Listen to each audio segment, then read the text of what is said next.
శివుడి మీద పంచామృతాలతో బిందెడు బిందెడు నీళ్లతో అభిషేకం చేస్తే సరిపోదు. ఆయన తత్వం తెలుసుకోవాలి.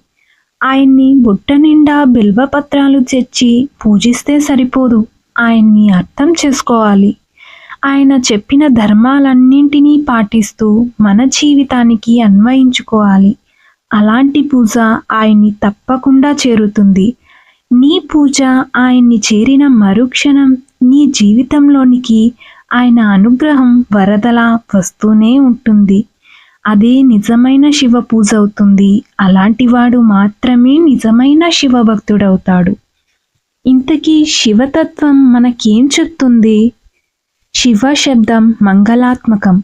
అందుకే శివుడనే పేరు ఎన్నో శుభాలని సూచిస్తుంది. శుభాలన్నీ గుణాలే. అనేక గుణాలకు నిలయుడైన వాడు శివుడు. అందుకే ఆయన్ని లోకమంతా ఆరాధిస్తుంది. ఆయన కోసం పరితపిస్తుంటుంది. ఆయన దర్శనం కోసం ఎదురు చూస్తుంటుంది. ఆయన నామాన్ని జపిస్తుంటుంది. అదే శివుడి విశిష్టత. శివుడి అనంత గుణాల్లో త్రినేత్ర తత్వం ఒకటి. సూర్యుడు, చంద్రుడు, అగ్ని, ఈ మూడు శివుడి కళ్ళు. అలా మూడింటిని కలిగి ఉండటం ఆయన ప్రత్యేకత. అందులోనూ ఎంతో అంతరార్థం దాగి ఉంది. సూర్యుడు ఆరోగ్యానికి, చంద్రుడు జీవన కళకు, అగ్ని తేజోగుణానికి నెలవులు. ఈ మూడు ప్రతి మనిషిలోనూ ఉండాలనే సత్యాన్ని ఆ త్రినేత్ర తత్వం చెబుతుంది. శివుడు శరీరమంతటా భస్మం ధరిస్తాడు. అందుకే ఆయన భస్మధారి అయ్యాడు. లోకంలో చివరికి బూడిద తప్ప ఏమీ మిగలదు అనే ఈ సత్యాన్ని ఆయన ధరించే భస్మధారణ తెలియజేస్తుంది. అన్నీ నశించేవే అనడం దాని పరమార్థం. శివుడు తన అర్ధ శరీరాన్ని భార్యకి ఇవ్వడం వల్ల అర్ధనారీశ్వరుడయ్యాడు. ఏ వ్యక్తి అయినా తన జీవిత భాగస్వామికి అర్ధాంగాన్ని సమర్పించినంత ప్రేమగా తన ప్రేమని పంచాలన్నదే ఇందులోని భావం. ఆయన గరళకంఠుడు, అంటే కంఠంలో విషాన్ని దాచుకున్నవాడు. అది కాలకూట విషం, అత్యంత ప్రమాదం. అయినా శివుడు చలించకుండా లోక లక్షణార్థం గొంతులోనే ధరించాడు.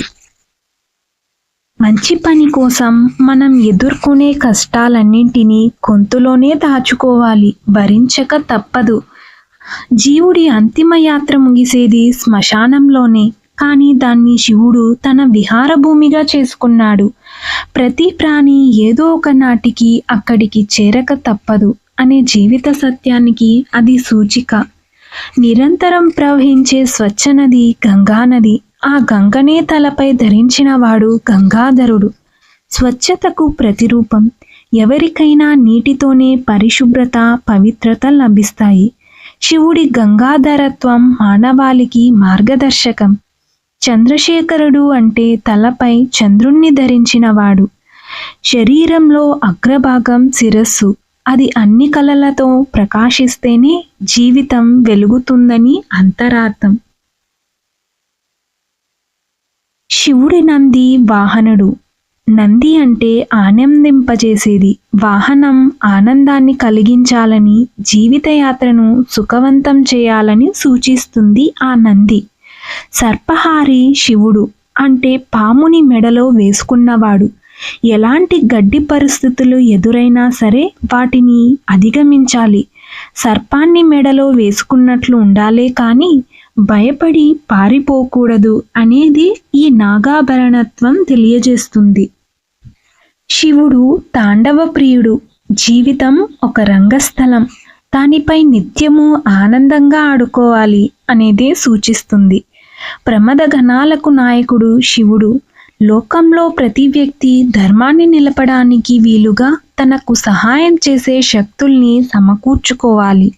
వాటిని లోకల క్షేమం కోసం వాడుకోవాలన్నదే దీనిలోని అంతరార్థం. ఆయన మహాతపస్వి. లోకక్షేమం కోసమే చేసే తపస్సు ఆయనది. ఎలాంటి వాళ్ళైనా స్వార్థం కోసం, కోరికల కోసం తపస్సు చేస్తే, కానీ శివుడు మాత్రం లోకక్షేమం కోసం తపస్సు చేస్తాడు.